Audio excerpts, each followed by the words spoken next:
2026 বিশ্বকাপের গ্রুপ পর্বের শেষ রাউন্ডে ফুটবল প্রেমীরা দেখেছেন একের পর এক নাটকীয় ম্যাচ। কোথাও গোলবন্যা, কোথাও রুদ্ধশ্বাস ড্র, কোথাও আবার ইতিহাস গড়ে নক আউটে উঠেছে দল। আজকের ভিডিওতে আমরা বিশ্লেষণ করব পর্তুগাল বনাম কলম্বিয়া, ডিআর কঙ্গো বনাম উজবেকিস্তান, আলজেরিয়া বনাম অস্ট্রিয়া, ইংল্যান্ড বনাম পানামা এবং ক্রোয়েশিয়া বনাম ঘানার ম্যাচ। জানবো কে গোল করলো, কে সুযোগ নষ্ট করলো, কোথায় ম্যাচ ঘুরে গেল এবং শেষ পর্যন্ত নক আউটের সমীকরণ কি দাঁড়ালো। প্রথমে আমরা দেখব পর্তুগাল এবং কলম্বিয়ার ম্যাচ। এই ম্যাচটা সব থেকে আলোচিত একটা ম্যাচ।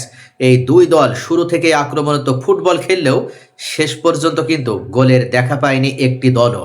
প্রথমার্ধে পর্তুগালের মিডফিল্ড পুরো ম্যাচ নিয়ন্ত্রণ করলেও শেষ মুহূর্তে ফিনিশিংয়ের অভাব ছিল স্পষ্ট। অর্থাৎ মধ্যমাঠ থেকে বল স্পষ্টভাবে নিজেদের দখলে রাখতে পারলেও ফিনিশিংয়ের অভাবে পর্তুগাল চরমভাবে ভুগেছে।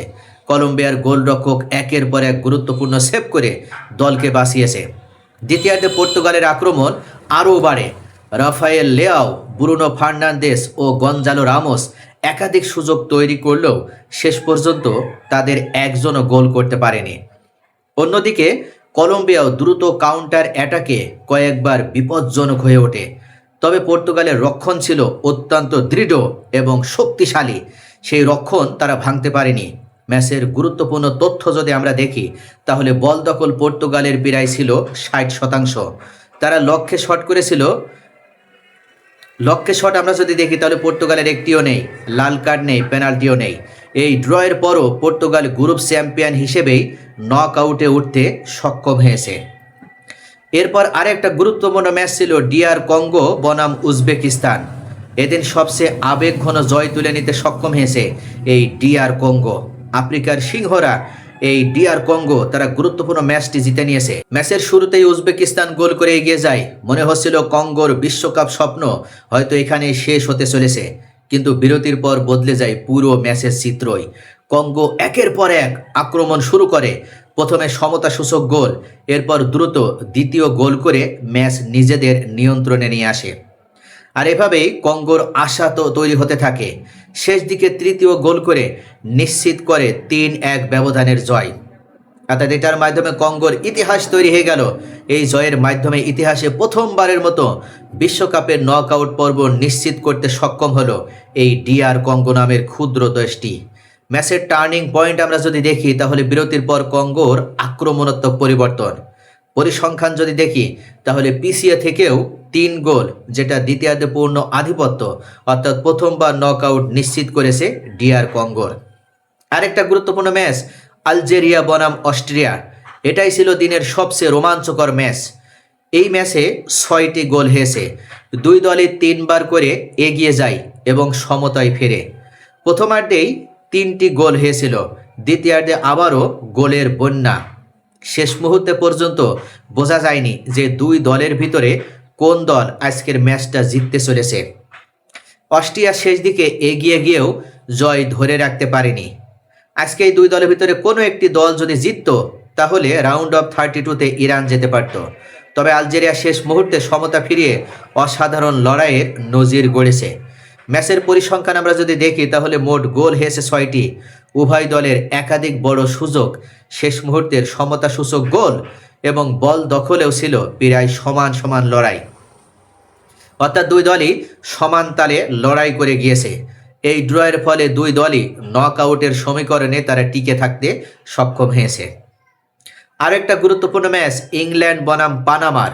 ইংল্যান্ডকে আবারও দেখিয়ে দিল কেন তারা এবার অন্যতম শিরোপা প্রত্যাশী দল।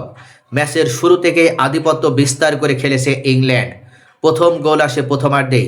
এরপর পানামা কয়েকটি পাল্টা আক্রমণ করলেও ইংল্যান্ডের রক্ষণ ভাঙতে পারেনি। তারাও চেষ্টা করেছে, কিন্তু ইংল্যান্ডের রক্ষণের কাছে যে বারবার তাদের হামলা ব্যর্থ হয়ে গিয়েছে। দ্বিতীয়ার্ধে আরেকটি গোল করে জয় নিশ্চিত করে ইংল্যান্ড। ম্যাচের বিশেষ দিক আমরা যদি দেখি তাহলে ক্লিন শট, রক্ষণে দুর্দান্ত পারফরম্যান্স, মাঝমাঠে পূর্ণ নিয়ন্ত্রণ ধরে রেখে খেলা এবং পরিসংখ্যান যদি দেখা হয় তাহলে বল দখলে স্পষ্ট আধিপত্য ছিল ইংল্যান্ডের। দ্বিগুণেরও বেশি শট করতে পেরেছে ইংল্যান্ড। একাধিক কর্নার হয়েছে এবং গোল হজম করেনি আজকে ইংল্যান্ড একটিও। এই জয়ের মাধ্যমে ইংল্যান্ড আত্মবিশ্বাস নিয়ে নক আউটে উঠে গেল। আর একটি গুরুত্বপূর্ণ ম্যাচ ক্রোয়েশিয়া বনাম ঘানা। দিনের আরেকটি প্রতিদ্বন্দ্বিতাপূর্ণ ম্যাচও ছিল এটা।